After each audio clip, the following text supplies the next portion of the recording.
మేము ఎక్కువ ఇస్తాం, మీకు 6 సందమామలు పెడతాం, 7 సూర్యులు పెడతాం అని మాట్లాడింది. రైతు బంధు 15,000 వేస్తాం, కళ్యాణ లక్ష్మికి తులం బంగారం కల్పిస్తాం. ఇవాళ నోటికి మొక్కాలే 420 హామీలు ఇచ్చింది, బయలుదేరింది. ఇవాళ ఏం మాట్లాడుతుండ్రు? రైతు బంధు అడిగితే చెప్పుతో కొడతామంటాడు ఒక మంత్రి. నేను చెప్పిన బిడ్డ, రైతుల చెప్పులు చాలా బందోబస్తు ఉంటాయి, దబ్బన వాళ్ళు అదే పనికెత్తుకుంటే ఏమైతుంది మీకు గతి అని కూడా నేను చెప్పిన. బందోబస్తు ఉండే రైతుల చెప్పులు. మంత్రిగా ఉన్న వ్యక్తి రైతు బంధు అడిగితే చెప్పుతో కొట్టుకుంటాడు. ఇంకెవడో సన్నాసిగాడు కూడా అంటాడు. అంటే ఏందన్నట్టు? ఇప్పుడు ఇన్న ముఖ్యమంత్రి ఆయనను 6 గ్యారెంటీలు ఇవ్వయా, కరెంట్ ఎందుకు మాయమైందా, నీళ్ళు ఎందుకు మాయమవుతున్నాయని అడిగితే ఆయన నేను పండబెట్టి తొక్కుతా, పేగులు మెడలేసుకుంటా, పెండ ముఖానికి రాసుకుంటా, చీరుతా, సంపుతా, మానవ బాంబునైతా, మట్టి బాంబునైతా అని మాట్లాడతాడు. ఇంత అసహనమా? ఒక ముఖ్యమంత్రి మాట్లాడవలసిన భాషనా ఇది? పద్ధత? తెలంగాణ రాష్ట్రానికి, సమాజానికి ఇది ఒక గౌరవమా? దయచేసి ప్రజలు ఆలోచించాలని చెప్పి నేను కోరుతా ఉన్నా. ఈ కరీంనగర్ గడ్డ నుంచి యావత్తు తెలంగాణ ప్రజానీకానికి నేను పిలిపిస్తా ఉన్నా. తెలంగాణ ముఖ్యమంత్రి అంటే తెలంగాణ మాట్లాడే మాటలు, ఆ ముఖ్యమంత్రి మాట్లాడే మాటలు, ఎవరన్నా ముఖ్యమంత్రి పదవులు ఉన్న వ్యక్తి మేము మానవ బాంబులం అయితే మనం మాట్లాడొచ్చునా? మాకు మాట్లాడరాదా? తిట్టానంటే తిట్టు తక్కువన్నాయా? ఇవాళ గీయాలకు మొదలు పెడితే రేపు గీయాల దాకా తిట్టచ్చు. నేను మాట్లాడినా, తెలంగాణ ఉద్యమంలో మాట్లాడినా, తెలంగాణ వ్యతిరేకించిన వాళ్ళను దద్దమ్మలు అన్నా, సన్నాసులు అన్నా, సమైక్యవాదం, సమగ్రాభివృద్ధి అంటే సన్నాసులారా ఏది రాని మాట్లాడినా. కానీ ఈ విధంగా 10 ఏళ్ళ ముఖ్యమంత్రికి ఉన్నప్పుడు నా నోటి నుంచి ఒక్క రోజన్నా, ఒక సందర్భంలోన్నా ఇటువంటి దురుసు మాటలు మీరు విన్నరా? దయచేసి ఆలోచన చేయాలని నేను చెప్పేది చాలా సీరియస్ మాట. ఎందుకంటే తెలంగాణ రాష్ట్రం తెచ్చుకున్నాం, 10 ఏళ్ళు బ్రహ్మాండమైన పాలన చేసినాం. మీ అందరికీ తెలుసు, తెలంగాణ వచ్చినాడు కొత్త కుండల ఈగలు వచ్చినట్టు, దిక్కు దిశ లేదు, బడ్జెట్ ఏందో తెలియదు, కరెంటు లేదు, కాలిపోయే మోటార్లు, పేలిపోయే ట్రాన్స్ఫార్మర్లు, మంచినీళ్ళకు అన్నమో రామచంద్ర, రాష్ట్ర వ్యాప్తంగా చేనేత కార్మికుల ఆకలి చావులు, రైతుల ఆత్మహత్యలు, అప్పుల బాధ భరించలేక ఒక భయంకరమైన పరిస్థితులలో ఈ రాష్ట్ర ప్రజలు నన్ను ముఖ్యమంత్రి చేసిన మీరందరూ కలిసి. నేనేమన్నా అన్నానా? ఆంధ్ర వాళ్ళు మోసం చేసిపోయినారు, డబ్బులు లేవు, ఖజానా ఖాళీ అని నా నోట్ల నుంచి ఎప్పుడన్నా మీరు విన్నారా? లంకె బిందెల కోసం వచ్చినామని అన్నానా? ఎవడన్నా ముఖ్యమంత్రి లంకె బిందెలని మాట్లాడొచ్చునా? నీకు ఏ పరిస్థితి దొరికిందో ఆ పరిస్థితి మీద ముందరికి ఒక మార్గం వేసుకొని ఎట్లా దాన్ని చక్కగా చేయాలో చేయాలి. మొన్నటిదాకా బీఆర్ఎస్ ప్రభుత్వం ఉన్నది, 10 ఏళ్ళు పనిచేసినాం. ప్రజలు మీకు ఇచ్చిండు, మాకు అభ్యంతరం లేదు, మాకంత ఈర్ష్య కూడా లేదు. నువ్వు మాకన్నా కుడిసే పని చేయి, మాకన్నా మంచిగా పని చేయి, మంచి పేరు తెచ్చుకో, మేము పోటీ పడేటట్టు చూసుకో, మాతో పోటీ పడేటట్టు చూసుకో. కానీ ఈ సీరితము, పండబెట్టి తొక్కుతాము, రైతు బంధు అడితే చెప్తోని కొడతాము. ఒక్క మాట దయచేసి మీరు ఆలోచన చేయాలి. నేను అహోరాత్రాలు కష్టపడి నా రాష్ట్రం భారతదేశానికి తలమానికం కావాలి, ఇక్కడ కరెంటు బాధ పోవాలి. నాకు 2 విషయాలు అయితే నాకు అర్థమైతలేవు. చాలా మందిని అడిగిన నేను ఇదేం కథరాబాయ్ అని. మంచినీళ్ళు భగీరథ ప్రయత్నం చేసి 2-3 నెలలు రాత్రి నిద్ర లేకుండా రాత్రి 3 గంటల వరకు కూడా పనిచేసి ఒక అద్భుతమైన పథకం రూపకల్పన చేసి మంచి సోర్సుల దగ్గర పెట్టి నేను ఒక ఛాలెంజ్ చేసిన అసెంబ్లీలో మీకు జ్ఞాపకం చేస్తా ఉన్నా.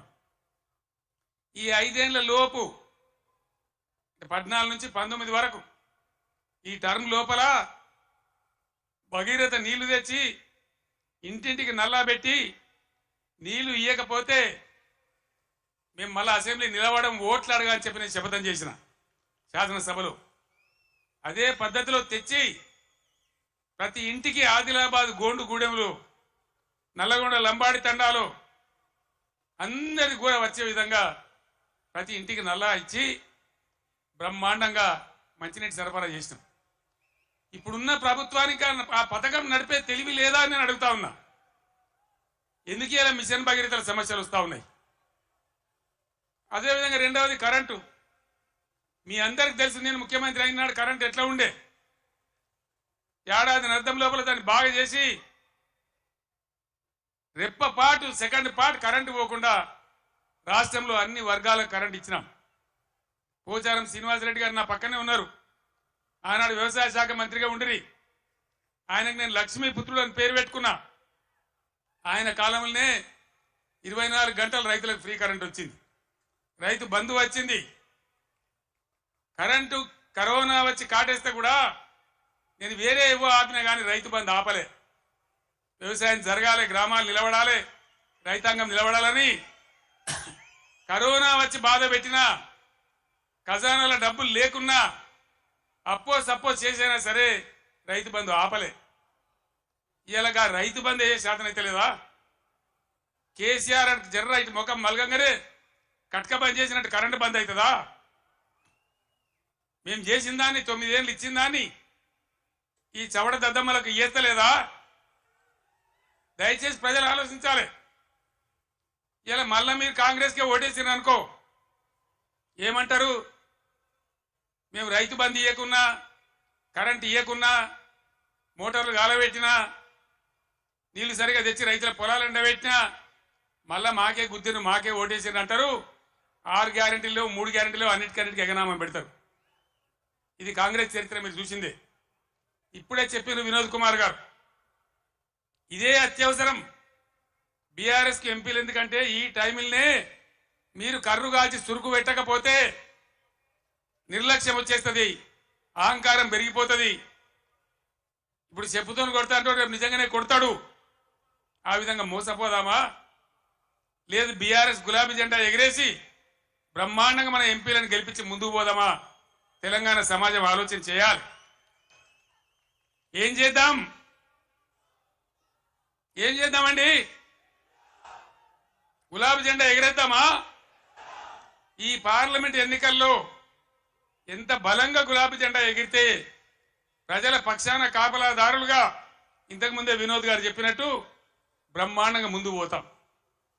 ఇంతకుముందు వినోద్ గారు చెప్పినారు కరీంనగర్ పార్లమెంట్ కాబట్టి నేను చెప్తా ఉన్నా. భారతదేశంలో ఎన్ని జిల్లాలుంటే అన్ని జిల్లాలకు ఒక్కొక్క జిల్లాకు నవోదయ పాఠశాల ఇవ్వాలనేది కేంద్ర ప్రభుత్వ చట్టం. మనం 10 జిల్లాలు పోయి 33 జిల్లాలు అయినాం. 150 ఉత్తరాలు రాసిన నేను నరేంద్ర మోడీ గారికి పర్సనల్గా పోయి అడిగిన, ఇది చట్టం ఉన్నదయా, ఇది న్యాయం, మేము కొత్త రాష్ట్రం, మేము బాగుపడాలి, ఈమంటే ఒక్క నవోదయ పాఠశాల కూడా ఇవ్వలే. ఒక్కటంటే ఒకటి కూడా ఇయ్యలే. ఒక్క నవోదయ పాఠశాల ఇయ్యని బీజేపీకి ఒక్క ఓటు కూడా కరీంనగర్ ఎందుకు వేయాలి? ఇవాళ దయచేసి ఆలోచన చేయాలి. దేశవ్యాప్తంగా 157 మెడికల్ కాలేజీలు పెడితే ఒక్క మెడికల్ కాలేజీ కూడా మన తెలంగాణకి ఇయ్యలే. 100 సార్లు అడిగితే కూడా. మరి ఒక్క నవోదయ పాఠశాల ఇవ్వని, ఒక్క మెడికల్ కళాశాల ఇవ్వని బీజేపీకి ఎందుకు ఓటేయాలి? బండి సంజయ్ ఇక్కడ ఎంపీ ఏం చేసినట్టు మీరు దయచేసి ఆలోచన చేయాలి. 5 రూపాయల పని చేసిండ్రా? 5 రూపాయలు ఏమన్నా 10 రూపాయల పని జరిగిందా? ఇంతకుముందు వినోద్ గారు చెప్పిన, నేను మళ్ళీ చెప్పదలుచుకోలే. ఆయన ఉన్నప్పుడు కరీంనగర్ స్మార్ట్ సిటీ కానీ, జాతీయ రహదారులు కానీ, రైలు మార్గం కానీ, ఇంకా అనేక ఇన్స్టిట్యూట్స్ గురించి కానీ కేంద్రంతో పోరాటం చేసిండు. చాలా ఎక్కువసార్లు పార్లమెంట్లో మాట్లాడిండు. అసలు బండి సంజయ్కు వినోద్ కుమార్కు పోలిక ఉన్నదా? దయచేసి మీరు ఓటు పోసే ముందు ఆలోచించాలని కోరుతా ఉన్నా. ఎటువంటి వాడు మన ఎంపీగా ఉంటే మనకు లాభం అవుతుంది? నిజాయితీగా ఉండి నా ఎంబడి నిజాయితీగా ఆశాంతం ఉద్యమ పొడుగున ఏనాడు కూడా మడమ తిప్పకుండా పనిచేసిన నాయకుడు వినోద్ కుమార్. నిజాయితీకి మారుపేరుగా ఉన్న వ్యక్తి వినోద్ కుమార్. ఏ జిల్లా ప్రజలైతే తన ఎంపీ గెలిపించిండ్రో వాళ్ళ కోసం అన్ని రకాలుగా ముఖ్యమంత్రిగా నాతోని కానీ కేంద్రంతో కానీ కొట్లాడి ఈ ప్రాంతానికి పనులు కానీ డబ్బులు కానీ నిధులు కానీ రాబట్టడానికి అన్ని విధాలా పనిచేసిన వ్యక్తి వినోద్ కుమార్. దయచేసి ఆలోచన చేయాలి. కేసీఆర్ ఉన్నాడు, ఒక ఎకరం పొలం ఎండిందా? మరి ఇవాళ ఏం బీమార్ వచ్చింది? ఈ బీమార్ ఇట్లనే ఉండానా? మళ్ళా తెలంగాణ ఆత్మహత్యలు రావన్నా? మేము ఏం చేసినా ఒక పథకం ప్రకారం చేసినాం, ఒక సిస్టమ్ ప్రకారం చేసినాం. తెలంగాణలో వ్యవసాయ స్థిరీకరణ జరగాలని వ్యవసాయ పాలసీ పెట్టుకున్నాం. నాకు ఎవరు దరఖాస్తు చేయలే, దండం పెట్టలే, ఎవరు ధర్నా చేయలే. రైతు బంధు తెచ్చినాం. దేశంలో ఏ రైతు నాయకుడు తేలే. చరణ్ సింగ్, దేవిలాలు, మహారాష్ట్రలో వసంత్ దాదా పాటిల్, చాలా మంది రైతు బిడ్డలు ముఖ్యమంత్రులు అయినారు. కానీ వాళ్ళు ఎవరు పెట్టలే. ఇండియాలోనే మొట్టమొదటిసారిగా రైతు బంధు అనే పథకం పేరు పెట్టి స్టార్ట్ చేసిందే కేసీఆర్ ప్రభుత్వం కాదా? మీరు ఆలోచించాలని నేను కోరుతా ఉన్నా. రైతు బీమా, రైతు చచ్చిపోతే అడిగే దిక్కు లేకుండే. రైతు గుంట భూమిన రైతు చనిపోయినా 5 లక్షల రూపాయల బీమా తెచ్చిపెట్టినాం. ఇలా దాని గురించి వివరం లేదు. ఏ విధంగా పరిశ్రమలు వచ్చినాయి, ఏ విధంగా ఐటీ వచ్చింది, ఏ విధంగా రాష్ట్ర జిఎస్డిపి పెరిగింది, ఏ విధంగా రాష్ట్ర పర్ క్యాపిటా పెరిగింది.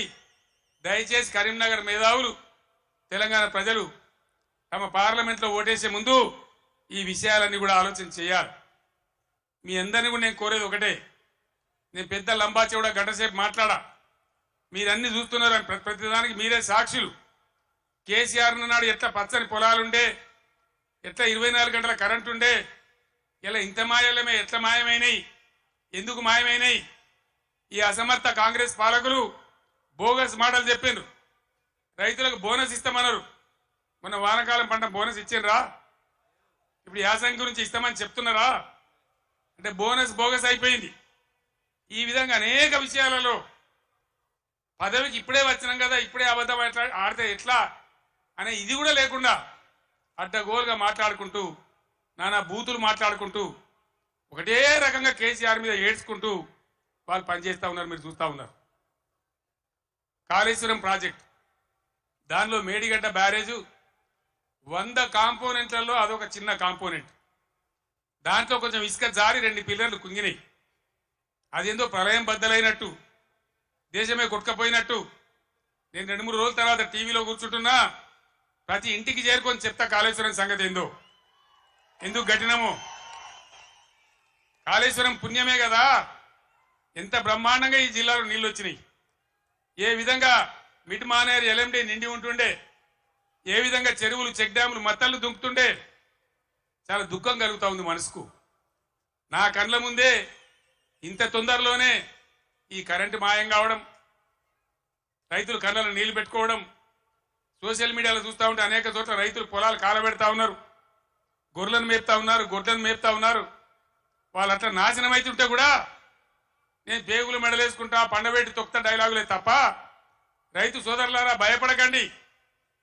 ఒకనాడు ఇదే ఎస్ఆర్ఎస్పీకి నీళ్లు తక్కువ పడితే సింగూరు డ్యాంలో ఉంటే అక్కడి నుంచి తెచ్చి వరంగల్ దాకా ఇచ్చి కూడా పంటలు కాపాడినాం. సిఆర్ గారు నా పక్కనే ఉన్నారు.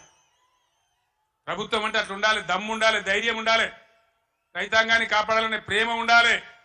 ఆ ప్రేమ ఉంటే, ఆ సోయి ఉంటే ఇవాళ ఈ పరిస్థితి రాకపోవు. ఇంతసేపు కేసీఆర్ని మన బదనాం చేయొచ్చా? మేడిగడ్డ ఈ గడ్డ చెప్పి మన మన పనులలో ఒక పన్ను వదలవుతుంది. 32 పనులు రాలగొట్టుకుంటామా? మొత్తమే ఊడగొడతామా? ఏ పన్ను అయితే ఊగుతుందో ఆ పన్ను బాగు చేసుకుంటాం, కానీ మొత్తం పనులు అయితే రాలగొట్టుకోం కదా.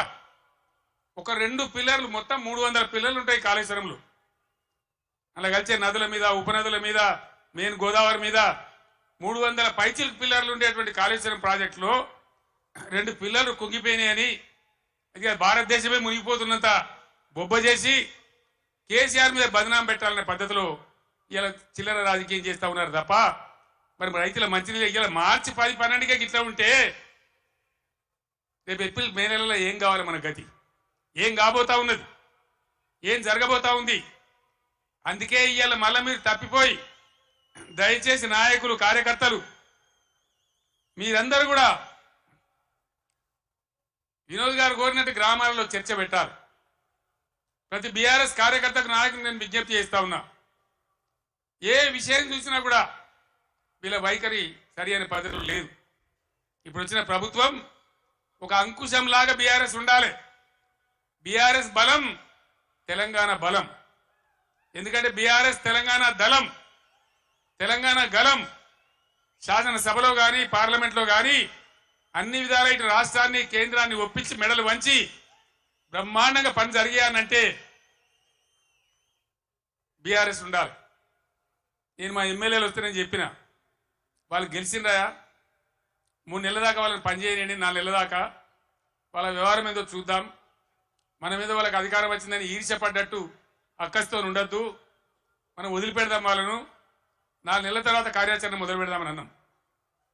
ఒక్కటంటే ఒక్క మాట మీద ఖాయం ఉండద్దా? ఉరుకుర్రి 2 లక్షలు రుణం తెచ్చుకోర్రి, 9 తారీఖు నాడు నేను మాఫీ, డిసెంబర్ 9 నాడే. అందుకే ఈరోజు బీఆర్ఎస్ ఎమ్మెల్యేలు ప్రశ్నిస్తా ఉన్నారు, బీఆర్ఎస్ నాయకులు ప్రశ్నిస్తా ఉన్నారు. మీ అందరు నేను కోరేది ఒకటే, తెలంగాణ బలంగా ఉండాలంటే బీఆర్ఎస్ బలంగా ఉండాలి, ప్రశ్నించేవాడు ఉండాలి. తెలంగాణ సోయి ఉన్నవాడు, తెలంగాణ ఉద్యమం తెచ్చిన వాళ్ళు, పేగులు దిగేదాకా కొట్లాడినోళ్ళు, సావు అంచు దాకా పోయి సాగు నోట్లో తలకాయ పెట్టినోళ్ళు, వాళ్ళకు ఉంటుంది కడుపు నొప్పి తెలంగాణ గురించి. కాబట్టి నేను తెలంగాణ యావత్ ప్రజానీకాన్ని కోరుతా ఉన్నా, నా మాటల్ని మీరు దయచేసి ఆలోచన చేయండి. ఈరోజు ప్రభుత్వం నడిపే విధానం చూడండి, మేము ఉన్నప్పుడు ఎంత గౌరవంగా నడిపినామో చూడండి, ఎన్ని రకాల స్కీములు తెచ్చి ప్రజల్ని ఎట్లా కడుపులో పెట్టుకున్నామో చూడండి. ఇలా చేనేత కార్మికులు బతుకమ్మ చీరలను తెచ్చినాం, తమాషకు తేలే, చెక్కిలి గింతల కోసం తేలే.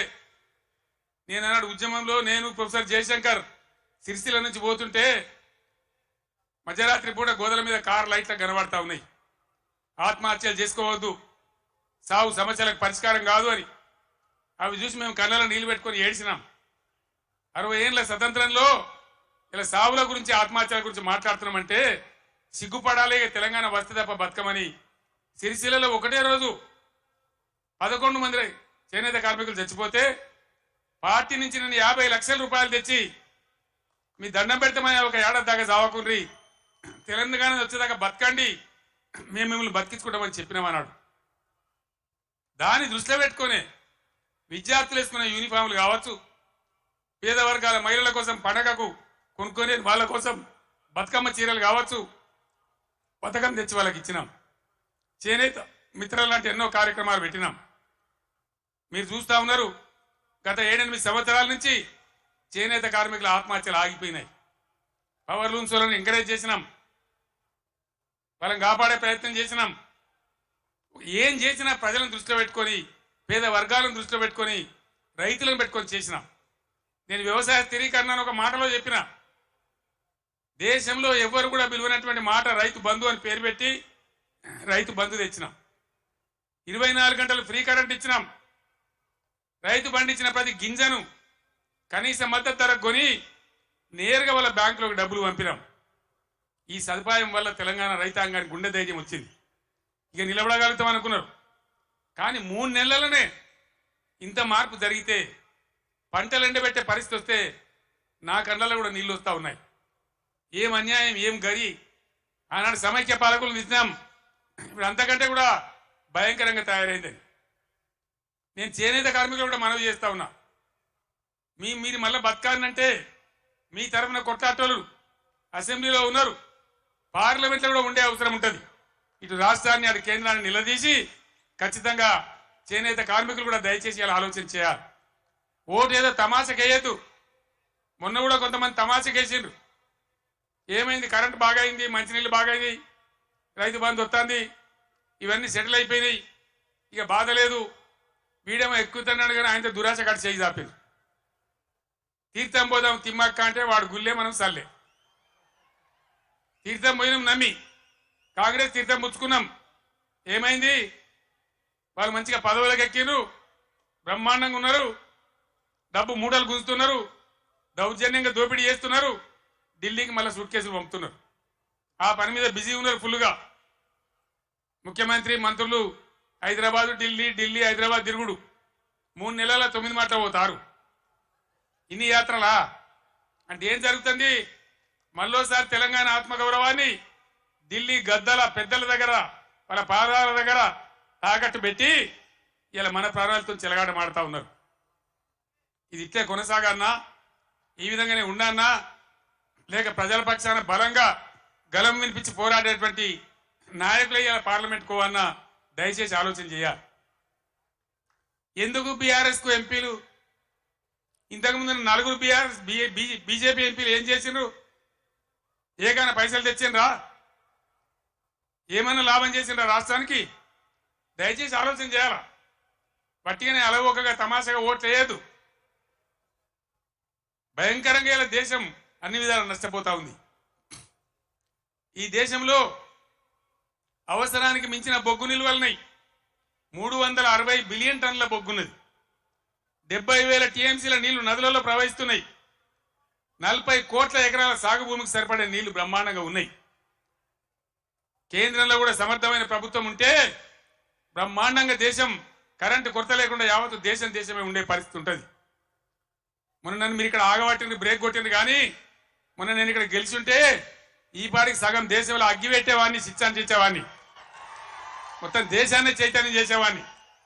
చిన్న దెబ్బ తగిలింది, పర్వాలేదు, ఓర్చుకుందాం, తట్టుకుందాం. మనం ఉద్యమాలు చేసిన వాళ్ళం, ఓకే ఉన్నోళ్ళం, పేగుల దగ్గర కొట్లాడే శక్తి ఉన్నోళ్ళం, ధైర్యం ఉన్నోళ్ళం, ధైర్యంగా ముందుకు పోవాలి. మేము దళిత బంధు తెచ్చినా, చేనేత కార్మికుల కోసం తెచ్చినా, రైతు బంధు తెచ్చినా, కులము మతము జాతి ప్రసక్తి లేకుండా మైనార్టీ రెసిడెన్షియల్ పాఠశాలలు పెట్టినా, బీసీలకు పెట్టినా, ఎస్సీలకు పెట్టినా, ఎస్సీలకు పెట్టినా, కులం చూడలే, మతం చూడలే, జాతి చూడలే. ఇలా మనం కూడా తెలంగాణ జాతిగానే నిలబడాలి, కలబడాలి. దయచేసి నేను మీ అందరినీ ప్రార్థించేది, నేను లంబా చౌడ ఉపన్యాసం చెప్పడానికి రాలే. ఒక మెసేజ్, ఒక టేక్ ఆఫ్. ఇది లక్ష్మీ గడ్డ కాబట్టి, ఇదే గడ్డ నుంచి తెలంగాణ సాధించినాం కాబట్టి నేను మీకు అందరికి ఒకసారి నమస్కరించి ఈ అప్పీల్ తెలంగాణకు చేసి బ్రహ్మాండంగా చేయాలని చెప్పి నేను ప్రయత్నం చేస్తా ఉన్నాం. కాంగ్రెస్ గవర్నమెంట్లో మీరెవరు భయపడే అవసరం లేదు, నేను చెప్తా ఉన్నా. పోలీస్ సోదరులారా మీకు మనవి చేస్తా ఉన్నా, మీరు అనవసరంగా గ్రామాలలో చిచ్చులు పెట్టి సోషల్ మీడియా పోస్టులు పెట్టిన వాళ్ళని కూడా బెదిరిస్తా ఉన్నారు. ఇది మంచిది కాదు. మీరు చూడండి, ప్రజల స్పందన చూడండి. నేను అడుగుతా ఉన్నా, మీకు పోలీసులకు రాజకీయాలు ఎందుకండి? ఏమెక్కడనే మీకు రాజకీయాలు? ఇలా ఎవరికి అధికారం శాశ్వతం? మేము 10 ఏళ్ళు ఉన్నాం ప్రభుత్వంలో. మా మీద కూడా కొన్ని కుక్కలు మొరిగినా కానీ ఏమని పాపాన వాడిపోతాడన్నాం. కానీ మేము ఈ దౌర్జన్యాలు చేయలే. మేము ఉన్ననాడు కనుక పోలీసులు ఇయ్యాల చేసే దౌర్జన్యాలు పోలీసుతో చేయిస్తే ఈ కాంగ్రెస్ వాడు ఒక్కడు మిగులునా అసలు ఈ రాష్ట్రంలో? మేము అటుపోలే, ఆ దారి పట్టలే. మేము ప్రజల సంక్షేమం కోసం పనిచేసినాం, 24 గంటల కరెంటు కోసం పనిచేసినాం, పేద ప్రజల ఆకలి తీర్చాలని పనిచేసినాం, ముసలి మురిగ వాళ్లకు 2000 రూపాయల పెన్షన్ ఇచ్చి ఆదుకున్నాం. ఎంత చెప్పినామో అంత అమలు చేసి చూపించినాం. ఒకటో అరణో తప్పితే అన్నిటికన్నీ అమలు చేసినాం. 1,70,000 మంది విద్యార్థులకు ఉద్యోగాలు కల్పించినాం. అన్ని కూడా చేసినాం. సరే, జరిగింది ఏదో జరిగింది. భవిష్యత్తులో ఇప్పుడు జరగాల్సింది, నేను మీ అందరినీ కోరేది, ఈ కరీంనగర్లో నిలువెత్తున తెలంగాణ సోయి నింపుకున్నవాడు మన వినోద్ కుమార్. క్లీన్ క్యారెక్టర్ అన్న వ్యక్తి మన వినోద్ కుమార్. ఈయనకు బండి సంజయ్కి పోలిక లేదు, పొంతన లేదు, నక్కకు నాగలోకి అనుకున్న తేడా ఉంది. ఈ విషయాలు గమనించి ఎవరు ఉంటే బాగుంటుంది అనేది మీరు నిర్ణయించి దయచేసి వినోద్ కుమార్ గారిని గెలిపించాలి అని నేను కోరుతా ఉన్నా. ఎవరైనా ఈరోజు కాంగ్రెస్ వాడు కానీ బీజేపీ వాడు కానీ గుండెల నిండా జై తెలంగాణ అంటాడా? ఎవరనాలి? మళ్ళా ఇదే గులాబీ జెండా, ఇదే వినోద్ కుమార్ ఉపన్యాసం మొదలుపెట్టేటప్పుడు ముగించేటప్పుడు 2 సార్లు గుండె పగిలిపోయేలాగా జై తెలంగాణ అన్నాడు. నేను కూడా మీ అందరినీ కోరుతున్నా, ఆనాడు 17 నాడు 2001 మే 17 ఎట్లయితే సింహగర్జన చేసినామో అదే విధంగా ఇలా మత సామరస్యంతో కులం మతం జాతి లేకుండా అందరం కలిసి ముందుకు పోవాలి, అందరం గొప్పగా బతకాలి. ఇయాలనే రంజాన్ ప్రారంభమైంది. తెలంగాణ వ్యాప్తంగా ఉన్న ముస్లిం సోదరులందరికీ ఈ కరీంనగర్ వేదిక నుంచి నేను రంజాన్ శుభాకాంక్షలు తెలియజేస్తా ఉన్నా. రంజాన్ ముబారక్ కూడా తెలియజేస్తా ఉన్నా. అందరం కలిసి తెలంగాణ జాతి యావత్తు ఏకతాటిపై నలిసి కుల మతాలకు అతీతంగా అందరం బాగుపడే కోసం మళ్ళా ఈ గులాబీ జెండా ఉంటేనే తెలంగాణకు రక్ష. కాబట్టి ఈ పార్లమెంట్ ఎన్నికల్లో అన్ని స్థానాలలో కూడా మనం ముందుకు దూసుకొని పోవాలి. కార్యకర్తలకు నాయకులకు నా మనవి, పవర్ బ్రోకర్ గాళ్ళు ఎప్పుడు ఉంటారు, కొన్ని బేవార్స్ ఛానళ్ళు ఎప్పుడు ఉంటాయి. బీఆర్ఎస్ పుట్టినాడే అన్నారు, ఇది మకల పుట్టింది పుబ్బల పోతుందని. పుబ్బల పోలే మీ ఈపులే పలిగినాయి బిడ్డ. ఎక్కడి దాకా మిమ్మల్ని ధర్మమ్మ మీకు తెలుసు. తెలంగాణ ఉన్ననాడు ఉండేదాకా బీఆర్ఎస్ భూమి ఆకాశం ఉన్నన్ని రోజులు ఈ గులాబీ జెండా ఉంటది, ఇది ఖాయమని చెప్పి నేను మనవి చేస్తా ఉన్నా. అక్కడనో ఇక్కడనో కూడా తలమాంచ కూడా ఒకడో ఇద్దరు పోతే కొన్ని బేవార్స్ ఛానళ్ళు ఇక బీఆర్ఎస్ కథమైపోయిందని మాట్లాడుతూ ఉన్నారు. అట్లా ఇదివరకు కూడా అట్లా అన్నోడు కథమైంది, కానీ గులాబీ జెండా ఇప్పుడు కథం కాలే బిడ్డ. యాది పట్టుకోవాలి, జాగ్రత్త. మీ దొంగ ప్రచారాలకు ఇప్పుడు ఇక్కడ భయపడేవాడు లేడు.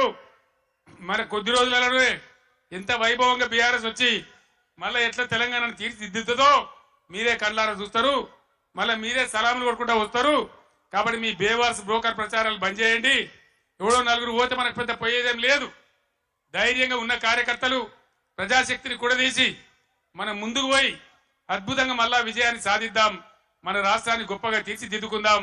ఈ పార్లమెంట్ ఎన్నికల్లో కరీంనగర్ నుంచి వినోద్ కుమార్ గారిని గెలిపించాలని కోరుతున్న సెలవు తీసుకుంటామని. జై తెలంగాణ, జై తెలంగాణ.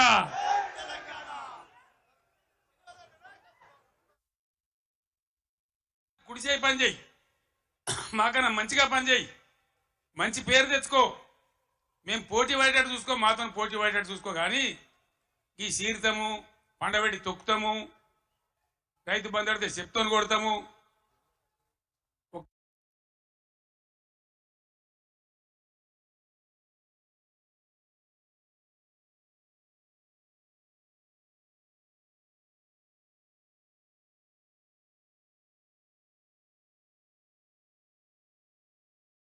అయితే తప్ప దిక్కు లేదని ఒక్కనిగా ఒక సైన్యంగా నాతో పాటు పిడికడ మందితో జై తెలంగాణ అని బయలుదేరినాం.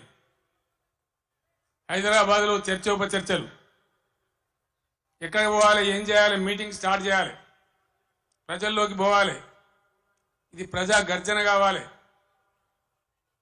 బ్రహ్మాండమైనటువంటి చైతన్యవంతులైన ప్రజలున్న జిల్లా కరీంనగర్ జిల్లా. ఇది పోరాటాల గడ్డ. ఇక్కడి నుంచే ప్రారంభించాలని భావించి ఇదే ఎస్ఆర్ఆర్ కళాశాల మైదానంలో ఇదే రాత్రి సమయంలో మే 17వ తేదీ 48 డిగ్రీల ఎండ అయినా కూడా ప్రజల చైతన్యం ఉన్న జిల్లా అని చెప్పి తెలంగాణ ఉద్యమం కోసం ఊపిరిలూదాలని నమ్మి ఇక్కడికి వస్తే ఆనాడు మీరు తెలంగాణ జెండాను ఆకాశమంతా ఎత్తిన గడ్డ ఈ కరీంనగర్ గడ్డ. ఎత్తి కార్యాచరణ చెప్పి నేను ఉద్యమం కోసం బయలుదేరిన తర్వాత కథంతా మీకు తెలుసు. మీరే కథానాయకులు, మీరే నన్ను ముందుకు నడిపిండ్రు. కానీ కాంగ్రెస్ పార్టీ ఎటువంటి పార్టీ? నువ్వెక్కడిదోయా, మాతో నువ్వు గెలిచినావు కేసీఆర్, అసలు నీకు లెక్కేంది, నీ బిషాదేంది అని మాట్లాడితే ఆనాడున్న కేంద్ర మంత్రి పదవిని ఎంపీని కూడా నేలకేసి కొట్టి రారా నా కొడుక కరీంనగర్ కన్నా నేను మళ్ళీ ఇక్కడికి వచ్చిన. ఎన్ని కోట్లు ఖర్చు పెట్టినరో, ఎన్ని మాయోపాయాలు చేసినరో, మొత్తం రాష్ట్ర ప్రభుత్వం ఎన్ని గింగిరాలు కొట్టిందో మీకు తెలుసు నాకంటే ఎక్కువ. కానీ బ్రహ్మాండంగా మళ్ళొక్కసారి ఇది పదునైన కరీంనగర్ గడ్డ బిడ్డ, ఇది తెలంగాణ అడ్డా అనే పద్ధతిలో 2.5 లక్షల మెజార్టీతో నన్ను గెలిపించి మరొక మారు తెలంగాణ చైతన్యాన్ని చాటిన గడ్డ ఈ కరీంనగర్ గడ్డ. రాజకీయాలలో పరిణామాలు జరుగుతుంటే మనం మంచిగా చేసినాం, తెలంగాణ సాధించినాం. నేను మీకు ఒకటే మాట మనవి చేస్తా ఉన్నా, కొన్ని సందర్భాలలో అత్యాశకో దురాశకో లేదా మరో రకంగానో ప్రజలు మోసపోతారు. మొన్న కూడా మోసపోయి కాంగ్రెస్ పార్టీని గెలిపించింది. ఈరోజు 3 నెలల లోపలనే 100 రోజుల్లోనే ప్రజలు ఏం జరుగుతుందో మీకు తెలుసు. మీరందరు గ్రామాలలో ఉంటారు. ఏం మాట్లాడతామంటే మేము ఎక్కువ ఇస్తాం, మీకు 6 సందమామలు పెడతాం, 7 సూర్యులు పెడతాం అని మాట్లాడింది. రైతు బంధు 15,000 వేస్తాం, కళ్యాణ లక్ష్మికి తులం బంగారం కల్పిస్తాం. ఇవాళ నోటికి మొక్కాలే 420 హామీలు ఇచ్చింది, బయలుదేరింది. ఇవాళ ఏం మాట్లాడుతుండ్రు? రైతు బంధు అడిగితే చెప్పుతో కొడతామంటాడు ఒక మంత్రి. నేను చెప్పిన బిడ్డ, రైతుల చెప్పులు చాలా బందోబస్తుంటాయి,